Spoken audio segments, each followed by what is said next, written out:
Hey, it's the Devil May Cry 720. Today we're going to be talking about Firebelly Toad setup and care. First, let's start with setup. Now let's start with caging for setup, so it's a subgroup. 4 adult Firebelly Toads can live in a 10-gallon aquarium comfortably. This is a 20 quart, which is a 20 quart long one. Okay, 20 quart long. If it's the same, it's about maybe an inch smaller than a 10-gallon aquarium. So yeah. So it's pretty decent size for it. There's 3 ways you can set it up. There's terrestrial, semi-aquatic, and aquatic. Aquatic would be like my turtle's place that has water, then it has just one little basking place, and one place to get out of the water for the Firebelly Toads. Or there's semi-aquatic, where you would have a divider and use aquarium sealant to seal it off, and then put the substrate and then water on the other side. The semi-aquatic and aquatic require both require a filter. Here's my filter for the aquatic. But yeah. But for terrestrial, you just have a big water dish and some substrate or other stuff you want to put in there. Next, let's talk about substrate. Substrate for aquatic and semi-aquatic. Let's first start with fully aquatic. Fully aquatic, you'll probably use nothing or some gravel like this. Now,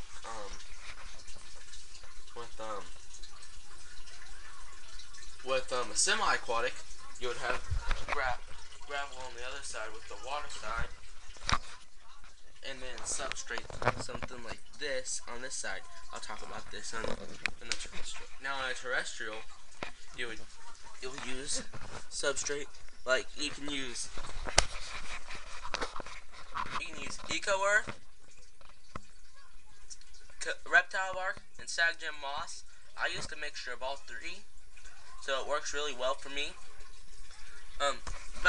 Depending on the way you know what setup you want is depending on your frog. My frog, I started out with an aquatic setup. Then it didn't like it, just stayed on its basking area, so I decided to go to semi-aquatic. Then all it did was stay in the water dish that you have on the non-aquatic side in your semi-aquatic. So I just decided to make a fully terrestrial one. Next, talk about water. Water should be dechlorinized.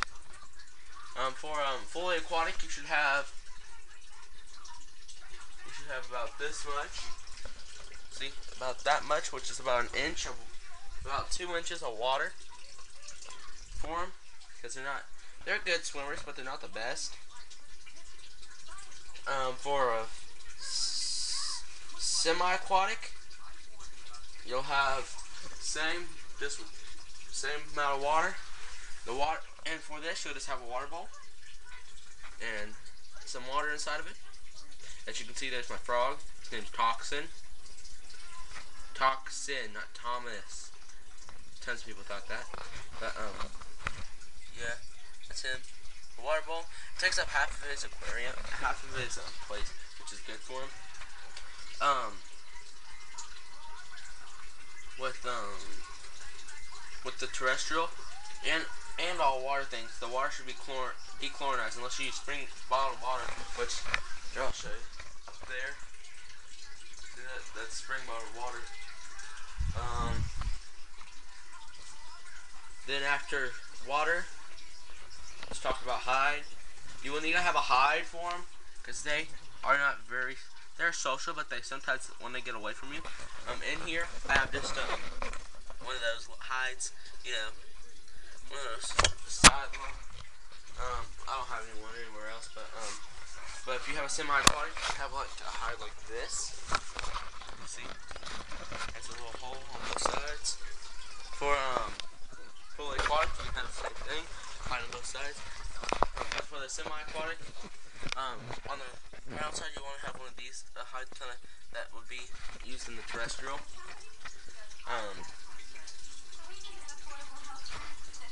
Next, plants. Plants are another way of hiding.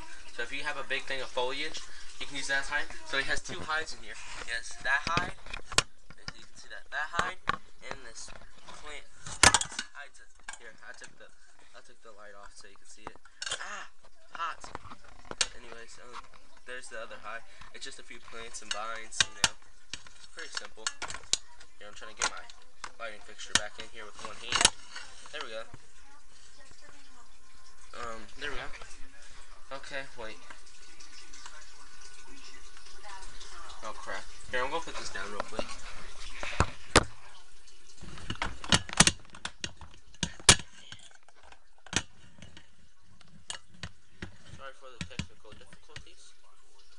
Sorry for those technical difficulties. Next after that, lighting. I have a spectrum light in there that puts off UVA and heat. So you want to have a UV light with this so that yeah. You also, when you have a terrestrial or the semi-aquatic, you want to have someplace where it's just dry land. For your aquatic, you'll have a place that's just dry land. So yeah. Here I'm going to show you an example of the plants inside a fully aquatic or semi-aquatic. So this is just him. Now to care, you'll have to mist down their place. You have to mist down their place every day, right around everywhere. It's about time for me to do that, so I'll go get his mister. I'm cleaning.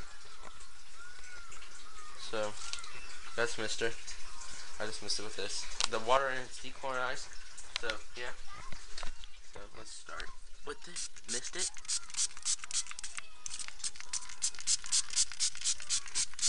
Missed everything. Heck, I even missed the sides.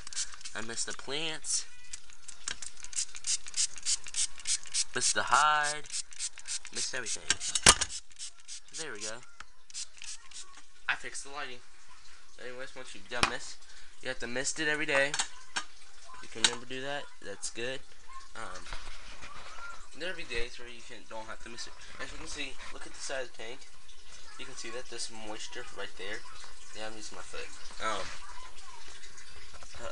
After misting, I'll show you what I use to dechlorinize water.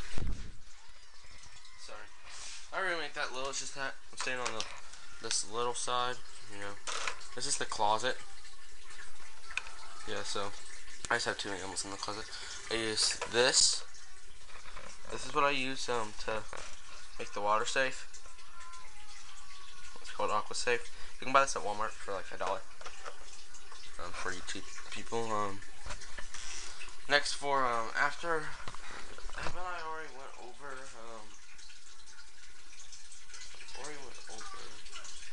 next after feeding, you'll need some food. Which I feed mine mealworms, Timberline mealworms, and Timberline crickets. Works really well. I also have some food pellets that I can eat, but it doesn't really like those. And that's only for aquatic setups. I also have calcium. Left the cow, calcium. All that stuff's, I also recommend having feeding tongs. Yeah, mine are 4 inches. Not very, 3 inches. Not very big, but it works. I ain't afraid of getting bitten. All I got is a turtle and a frog. I'll worry about that once I get my new Pac-Man frog. But, if I missed anything, please let me know. I'm planning on getting a new Firebelly toad, and I'll put updates on it. I'll probably have a feeding video. So, bye.